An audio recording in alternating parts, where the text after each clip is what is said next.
So this episode, we're going to look at additional disturbances in tooth development and eruption. So variations in forms include extra, missing, and fused cusps, anomalies of roots.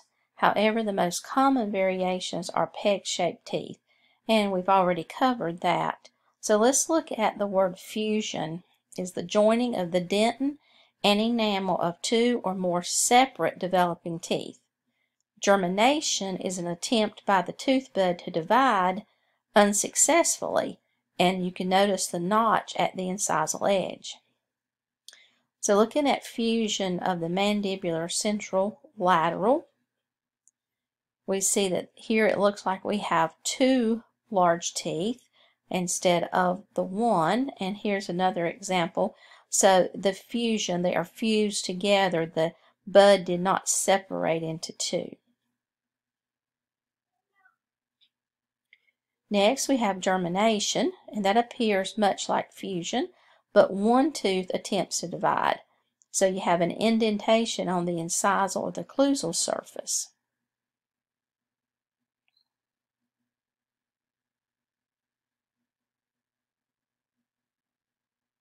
So that's germination. Now, twinning is a condition in which germination process has been successful and two separate teeth are made from one tooth bud.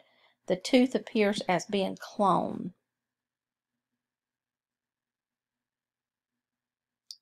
All right, so now some miscellaneous disorders. Abrasion is the abnormal wearing away of tooth structure caused by a repetitive mechanical habit such as an improper toothbrushing. So there's different terminologies for this, but a lot of people call it abfraction. And if you'll look here, this is like a class 5, the gingival margin. It's really the wearing away of the dentin. And some people think that it's maybe from brushing too hard, using hard toothbrushes, doing the scrubbing technique. So there's different theories on it, but it's called abrasion. And some people call the area abfraction. Attrition and bruxism.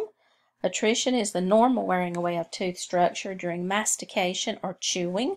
So attrition is just the wearing away of the enamel on the incisal edges and the occlusal. Another word for it is bruxism, and bruxism is the grinding away. So if you'll notice how flat the teeth are, and here you have the incisal edges. This is actually dentin. They have chewed through the enamel all the way down to the dentin. This is another example of bruxism. This is a little extreme, but I have seen some cases like this. If you notice how short the crown of the teeth are, and they're all about the same level, about the same length. So it's like a flat plane where they have been grinding their teeth. And here you have some that the mandibular is not too bad, but they have really been grinding these teeth on this maxillary. Another example of anterior attrition. Again, if you notice, it slopes toward the facial. That's all in a person's bite. So this is another reason some people think orthodontics is not necessary, but really it is, because this is the result of teeth if teeth aren't aligned properly. So bruxism is an oral habit consisting of involuntary gnashing, grinding, and clenching of the teeth. Usually occurs during sleep and is commonly associated with stress or tension. So that's bruxism. Okay, a couple miscellaneous disorders. Bulimia is an eating disorder characterized by food binges followed by self-induced vomiting. The dental professional is often the first healthcare professional to identify a patient with bulimia. Let me go back to bulimia for just a moment and elaborate on it a little bit. So when a person has bulimia, They do binge eat, and then they'll self-induce vomiting. When you vomit, there's an acid that comes out of your stomach, and it will cross over the enamel of the teeth. That acid is strong enough to actually destroy enamel. So when a person does this several times a day for many days in a row, many weeks and months, or even into the years, this acid will continue to eat away the enamel until there's no enamel, typically on the lingual of the teeth, because think about, that's where the acid's going to come up and hit the lingual of the teeth. So I've actually seen people's teeth that had no enamel on the lingual, and you may see this in the office sometime, and you need to be aware of it to know that there's a problem. It's not a problem we can treat from a dental perspective, but the dentist a lot of times will talk to the patient and refer them on to a physician. Okay, the oral effects of methamphetamine are devastating and are referred to as meth mouth.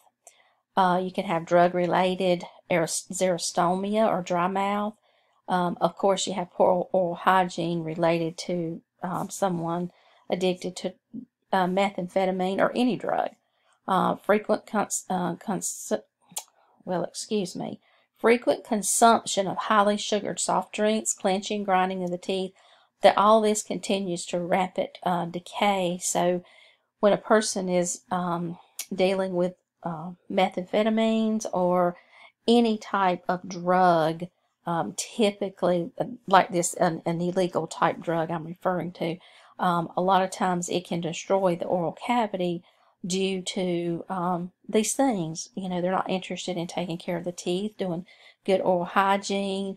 A lot of the drugs cause you to crave sugars and things like that. So it can be a quick decline in the oral cavity. And this is just a picture. I know meth is probably not the #1 going topic of drugs right now, but it's still something that we may see in the dental office. And we can also see this type thing from cocaine use because that also induces a desire for sugars. So this is a meth mouth. This is just a slide that we had of a patient that one of my doctors knew. So, okay, I think we are finally to the end of this PowerPoint. So I hope the pronunciation and trying to tell you a little bit extra about the PowerPoint might help you out. So, okay, we will stop here.